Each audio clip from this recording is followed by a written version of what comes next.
श्री परमात्मने नमः। ओं वासुदेवाय नमः।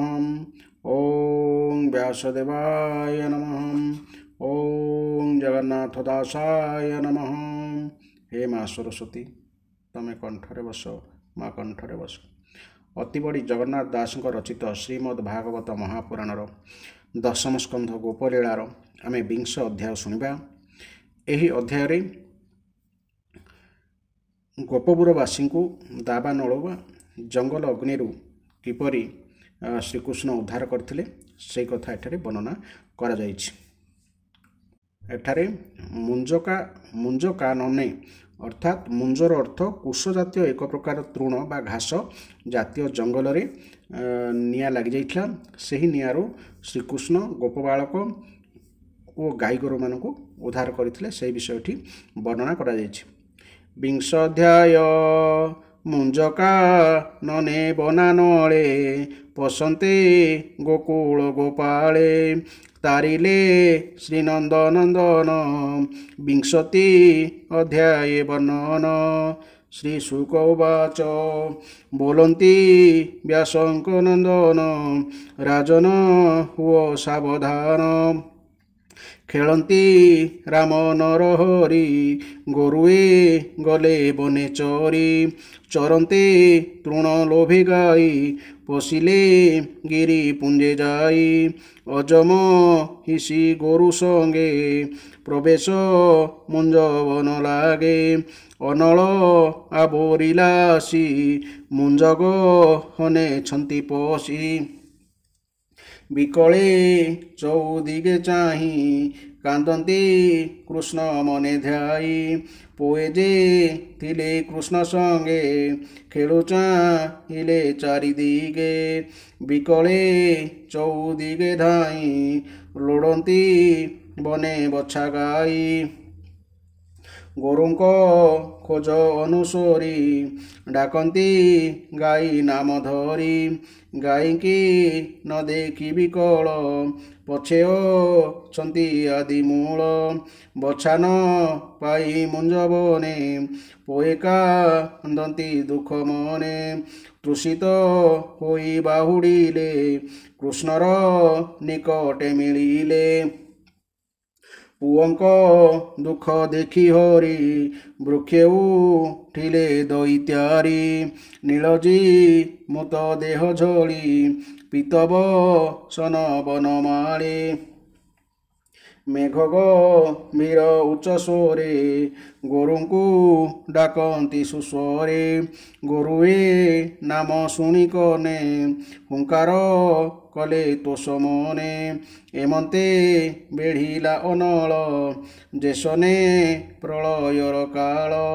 पवन बहे खरतर चंडस बद महाघोर।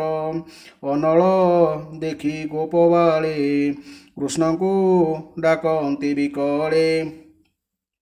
हे राम कृष्ण देखो बेगे अग्निबे ढीला चारिदिगे। आम्भे तो हर बंधु बल तोहरे शरण गोकुल।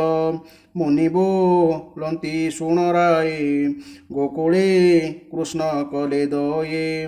बोलंती जे जाहार मते चक्षु हो बोझबिनी हस्ते। शुणिलो चने कर देई बोलंती कृष्ण त्राही त्राही। गोविंद जोगो माया बोले अग्निगी ढिले कंठ नाड़े। गोपकु मरे बेगे धाई मिलिले बट मूले जाई। भांडीर तले चक्षु फेई सभये चौदिगे चाही। गोरुए मिलिले तक्षण रंगेना चंती नारायण। कृष्ण को चाही गोप पोए गोपते भालंती थोकाए। किए के बण देवताए जात हो इछि नर देहे।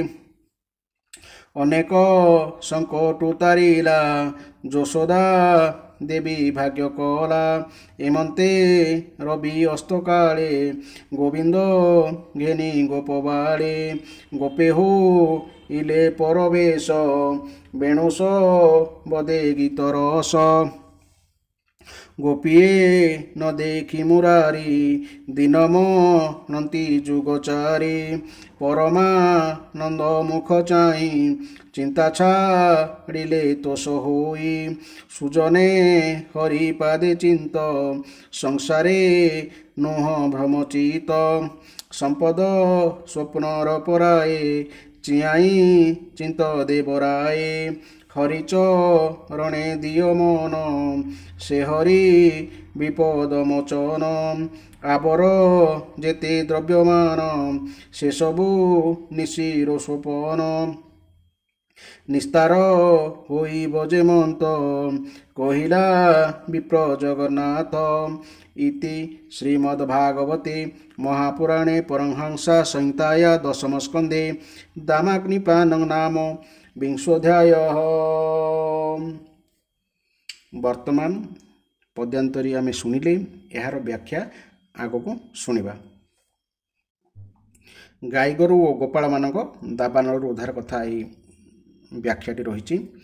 ତ ଶ୍ରୀ ଶୁକଦେବ କହି ଚାଲିଲେ, ହେ ପରୀକ୍ଷିତ, ଏପଟେ ପିଲାମାନେ ଖେଳକୁଦରେ ମାତିଛନ୍ତି, ସେପଟେ ସେମାନଙ୍କର ଗାଈମାନେ ଅବାଧରେ ଚରି ଚରି ବହୁତ ଦୂରକୁ ଚାଲିଗଲେ ଏବଂ ଯାଉ ଯାଉ ସବୁଜ ଘାସ ଲୋଭରେ ଗୋଟିଏ ଗହନ ବନରେ ପଶିଗଲେ।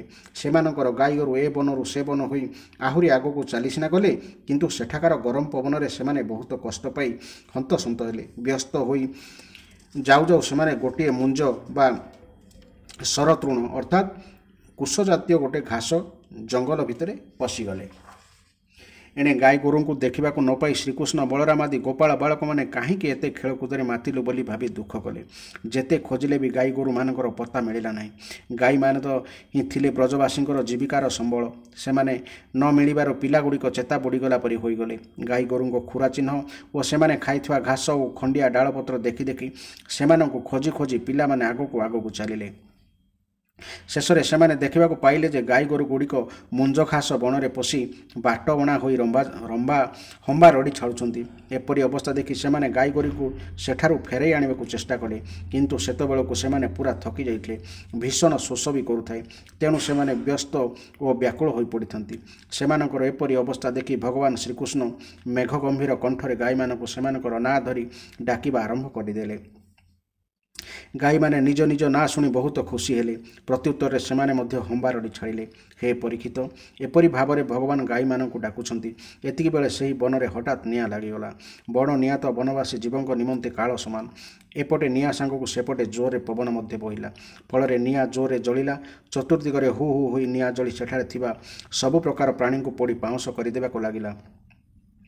ନିଆଁ ସେମାନଙ୍କୁ ଜାଳି ପୋଡ଼ି ଦେବାକୁ ମାଡ଼ି ଆସୁଛି ଦେଖି ଗୋପାଳ ଓ ଗାଈମାନେ ଅତ୍ୟନ୍ତ ଭୟଭୀତ ହୋଇଗଲେ। ମୃତ୍ୟୁ ଭୟରେ ତ୍ରସ୍ତ ହୋଇ ଜୀବ ଯେପରି ଭଗବାନଙ୍କ ଶରଣ ଲୋଡ଼େ, ସେମାନେ ସେହିପରି ଶ୍ରୀକୃଷ୍ଣ ବଳରାମଙ୍କ ଶରଣାପନ୍ନ ହୋଇ ଆର୍ତ୍ତନାଦ କଲେ, ହେ ମହାବୀର ଶ୍ରୀକୃଷ୍ଣ, ହେ ପ୍ରାଣପ୍ରିୟ ଶ୍ରୀକୃଷ୍ଣ, ହେ ପରମ ବଳବାନ ବଳରାମ, ଆମେ ସମସ୍ତେ ତୁମର ଶରଣାଗତ। ଦେଖ, ଏହି ଦାବାନଳ ଜଙ୍ଗଲ ନିଆଁ ଆମକୁ ଜାଳି ଦେବାକୁ ମାଡ଼ି ଆସୁଛି। ତୁମେ ଆମକୁ ଏଥିରୁ ରକ୍ଷା କର। ହେ ଶ୍ରୀକୃଷ୍ଣ, ଯେଉଁମାନଙ୍କର ତୁମେ ହିଁ ଭାଇ ବନ୍ଧୁ ଓ ସବୁକିଛି, ସେମାନଙ୍କୁ ଦୁଃଖ ମିଳିବା ଉଚିତ ନୁହେଁ। ହେ ସର୍ବଧର୍ମଜ୍ଞାତା ଶ୍ୟାମ ସୁନ୍ଦର, ତୁମେ ହିଁ ଆମର ଏକମାତ୍ର ରକ୍ଷକ, ତୁମେ ଆମର ପ୍ରଭୁ, ତୁମେ ହିଁ ଆମର ଏକମାତ୍ର ଭରସା। ଶ୍ରୀ ଶୁକଦେବ କହି ଚାଲିଲେ, ସଖାମାନଙ୍କର ଏପରି ଆର୍ତ୍ତନାଦ ଶୁଣି ଶ୍ରୀକୃଷ୍ଣ କଲେ, ଭୟ କର ନାହିଁ। ତୁମେମାନେ ସମସ୍ତେ ଆଖି ବୁଝ। ଭଗବାନଙ୍କ କଥା ମାନି ବାଳକମାନେ ଠିକ୍ ଅଛି କହି ନିଜ ନିଜର ଆଖି ବୁଜିଦେଲେ। ସେତେବେଳେ ଯୋଗେଶ୍ୱର ଶ୍ରୀକୃଷ୍ଣ ସେହି ଭୟଙ୍କର ଅଗ୍ନିକୁ ନିଜେ ପିଇଗଲେ ଏବଂ ଏପରି କରି ସେମାନଙ୍କୁ ଘୋର ସଙ୍କଟରୁ ଉଦ୍ଧାର କରିଦେଲେ। ତାପରେ ପିଲାମାନେ ଯେତେବେଳେ ରାକ୍ଷୀ ଖୋଲିଲେ, ସେତେବେଳେ ଦେଖିବାକୁ ପାଇଲେ ଯେ ସେମାନେ ସମସ୍ତେ ଆସି ଭାଣ୍ଡିର ବଟ ପାଖରେ ଠିଆ ହୋଇଛନ୍ତି। ଏପରି ଭାବରେ ଗୋପାଳ ପିଲାମାନେ ନିଜେ ଓ ସେମାନଙ୍କ ଗାଈମାନେ ଦାବାନଳରୁ ରକ୍ଷା ପାଇଯାଇଥିବାର ଦେଖି ସେମାନେ ବିସ୍ମିତ ହୋଇଗଲେ। ଶ୍ରୀକୃଷ୍ଣଙ୍କର ଏହି ଯୋଗସିଦ୍ଧି ଓ ଯୋଗମାୟାର ପ୍ରଭାବ ତଥା ଦାବାନଳରୁ ନିଜର ଉଦ୍ଧାର ଦେଖି ସେମାନେ ଜାଣିଗଲେ ଯେ ଶ୍ରୀକୃଷ୍ଣ ହେଉଛନ୍ତି ନିଶ୍ଚୟ କୌଣସି ଦେବତା। ହେ ପରୀକ୍ଷିତ, ସନ୍ଧ୍ୟା ହୋଇଯିବାରୁ ବଳରାମଙ୍କ ସହିତ ଭଗବାନ ଶ୍ରୀକୃଷ୍ଣ ଗାଈମାନଙ୍କୁ ଧରି ସେମାନଙ୍କ ପଛରେ ବଂଶୀ ବଜାଇ ବଜାଇ ବ୍ରଜକୁ ଫେରିଲେ। ସେମାନଙ୍କ ପଛରେ ଗୋପାଳ ପିଲାମାନେ କୃଷ୍ଣ ବଳରାମଙ୍କ ସ୍ତୁତି ଗାଇ ଗାଇ ଚାଲିଥାନ୍ତି। ଏପଟେ ବ୍ରଜରେ ଗୋପୀମାନଙ୍କୁ ଶ୍ରୀକୃଷ୍ଣ ବିନା ଗୋଟିଏ ଗୋଟିଏ କ୍ଷଣ ଶହ ଶହ ଯୁଗ ପରି ଲାଗୁଥାଏ। ଶ୍ରୀକୃଷ୍ଣ ଫେରିବାରୁ ତାଙ୍କୁ ଦର୍ଶନ କରି ସେମାନେ ପରମାନନ୍ଦରେ ମଗ୍ନ ହୋଇଗଲେ। ଏହି ଥିଲା ଏହି ଅଧ୍ୟାୟର ବ୍ୟାଖ୍ୟା କଥା। ଯୋଗେଶ୍ୱର ଶ୍ରୀକୃଷ୍ଣ ଭୟଙ୍କର ଅଗ୍ନିକୁ ପିଇଗଲେ। ଏହା ଉପରେ ଆମେ ଟିକେ ଗୋଟେ ତଥ୍ୟ ରଖିବା। ଭଗବାନ ଶ୍ରୀକୃଷ୍ଣ ଭକ୍ତମାନଙ୍କ ଦ୍ୱାରା ଅର୍ପିତ ପ୍ରେମ ଭକ୍ତି ସୁଧାରସ ପାନ କରନ୍ତି। ସେଥିରୁ ଟିକିଏ ସ୍ୱାଦ ପାଇବାକୁ ଅଗ୍ନିର ଲାଳସା ଜାତ ହେଲା। ତେଣୁ ସେ ସ୍ୱୟଂ ଭଗବାନଙ୍କ ମୁଖରେ ପ୍ରବେଶ କରିଗଲେ। ବିଷାଗ୍ନି, ମୁଞ୍ଜାଗ୍ନି ଓ ଦାବାଗ୍ନି ଏପରି ତିନି ଅଗ୍ନି ପାନ କରି ଭଗବାନ ନିଜର ତ୍ରିତାପ ନାଶକ ଶକ୍ତି ପ୍ରଦର୍ଶନ କଲେ। ଆଗେ ଥରେ ରାତିରେ ଅଗ୍ନିପାନ କରିଥିଲେ, ବର୍ତ୍ତମାନ ଦିନରେ ଅଗ୍ନିପାନ କଲେ। ଏହାର ଅର୍ଥ ପ୍ରଭୁ ନିଜର ଭକ୍ତଜନଙ୍କ ତାପ ହରଣ କରିବାକୁ ଦିବାନିଶି ତତ୍ପର। ପ୍ରଥମ ଥର ସେ ଶ୍ରୀକୃଷ୍ଣ ସମସ୍ତେ ଦେଖୁଥିବା ବେଳେ ଅଗ୍ନିପାନ କରିଥିଲେ। ବର୍ତ୍ତମାନ ସମସ୍ତଙ୍କର ଆଖି ବନ୍ଦ କରାଇ ଅଗ୍ନିପାନ କଲେ। ଏହାର ଉଦ୍ଦେଶ୍ୟ ଏହି ଯେ ଭଗବାନ ଉଭୟ ପରୋକ୍ଷ ଓ ପ୍ରତ୍ୟକ୍ଷ ଭାବରେ ଭକ୍ତଙ୍କର ହିତ କରନ୍ତି। ଜୟ ଶ୍ରୀକୃଷ୍ଣ, ଜୟ ଜଗନ୍ନାଥ, ଜୟ ଜଗନ୍ନାଥ।